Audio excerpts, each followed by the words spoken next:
So then this ability to ask a true question comes from becoming familiar with and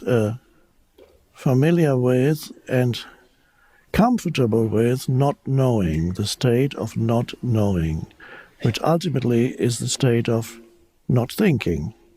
Because when you're not thinking, you don't know anything. Conceptually, you don't know anything. And yet, when you're not thinking, a different dimension of consciousness arises that has no conceptual knowledge in it, but there is an intelligence there. There is a vast intelligence there that is non-conceptual. In order to have a balanced life, we need to be able to dwell in both of these dimensions. The dimension of conceptual knowledge, we can't do without it, and the conception of the deeper, I call it the deeper knowing that is non-conceptual, so it's not ignorance.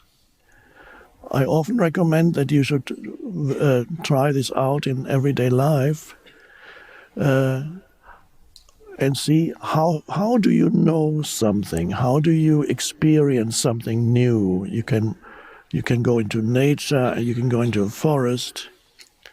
You can experience the forest through your conceptual knowledge, depending on how much you know about trees and plants and birds and vegetation and so on. And you can, as you go through, you enter a forest, you've never been there, and you immediately you can say, well, this is that, and that's a such and such a tree, the approximate age, how it grows, the nature of the soil. You know a lot. Or you could go and ask somebody to explain the forest to you. That's so you have a guide. So the guide takes you into the forest and explains, and you learn a lot about the trees. And after an hour, you come out again, and you have absorbed an enormous amount of knowledge about the forest. That is one way of knowing the forest, conceptually, and there's nothing wrong with it. But there's another way of knowing. You go into the forest and you don't have a guide and you don't know much about trees or anything. You go into the forest and simply experience the forest directly without the intermediary of conceptualization, which means you look at the trees, you look at the plants, you take in all the sense perceptions of the forest, the totality of sense perceptions. Not only do you look at individual life forms, you're also aware of the totality of the forest that is an energy field that surrounds you, and all these things, you take that in with little or no conceptual thinking. So you're beginning to know this forest in a totally different way that is non-conceptual, and that moves you. It's also you experience the forest.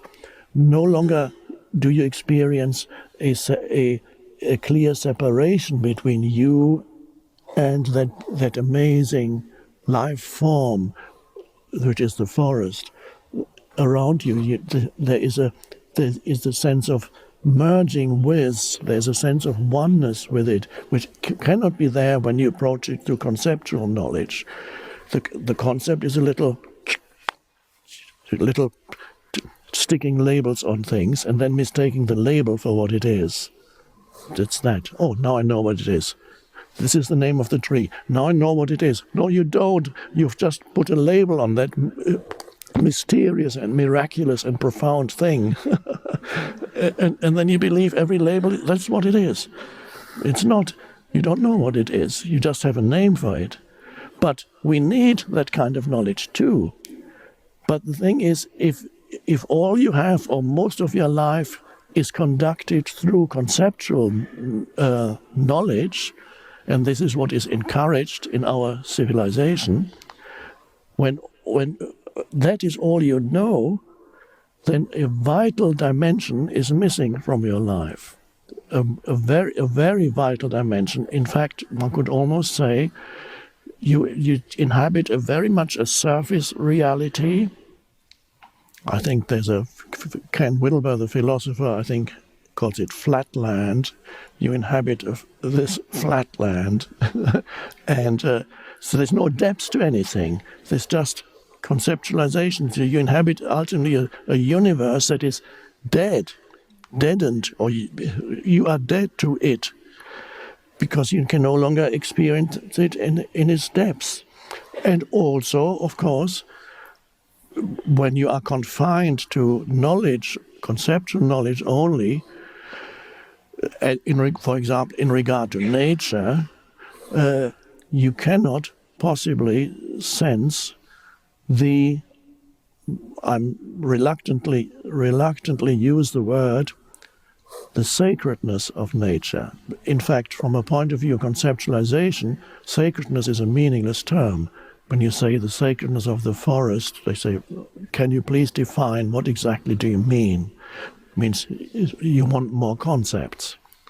So you can't understand what this pointer, sacredness, what it points to. You don't know it until you get a glimpse of it. And then you say, no explanation will suffice for you to know what sacredness is, in the same way that, as Matthew Ricard said the other day here, the famous example from the East, you can talk about honey for a long time. You can write a PhD about honey. I'm sure people have done that. And you've never tasted it.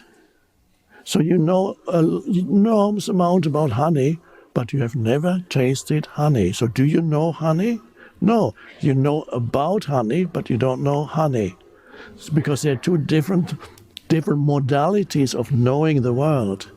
So we need to be in both without being, especially we need to be careful not to be absorbed continuously by conceptual knowledge, which is not only about things, even about other human beings. How do you know a person? What do you know about a person? How do you... in some languages, this is interesting, there's sometimes wisdom embodied in language. In Spanish or French, you have actually two words for to know. There are different ways of knowing. One is a more abstract knowing, which in Spanish would be saber, yo sé, I know. This is a fact.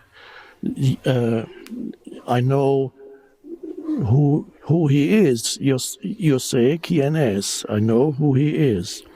But if you know him, you use a different verb. Conozco. Le conozco. I know you. I know who you are uses one verb. I know you uses a different verb. So there's in French the same, savoir and connaître. So this is very interesting. So there's sometimes certain amount of wisdom embodied in language. So the knowing, saber, connaître, that would be the more direct, non-conceptual knowing. So our task is to, again, this is related also to doing and being. We need to be able to move in both and have access to both modalities of knowing. Without, our danger is losing ourselves in the conceptual mind, so that ultimately we inhabit a universe that is basically lifeless and dead, because these are lifeless concepts. So this means we need to develop the ability to periodically let go of the conceptual mind without losing consciousness. So you're not going to sleep. You're not falling off the chair because you've had 6 whiskeys. I don't know how many you need to fall off the chair, but you let go of the conceptual mind and just be present with what is. And then you can know anything. You can know whatever it is through sense perception. You become very much more aware of sense perception, and you take it. Things suddenly become more vitally or vibrantly alive when you look at something without interference of the conceptual mind. And at the same time, you're not only acutely aware of sense perception so that things are more alive suddenly around you, but you're also aware of the underlying presence of consciousness itself, which is you.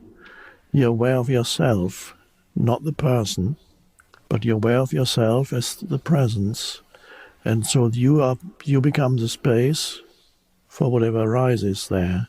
And so that's a totally different way of knowing something.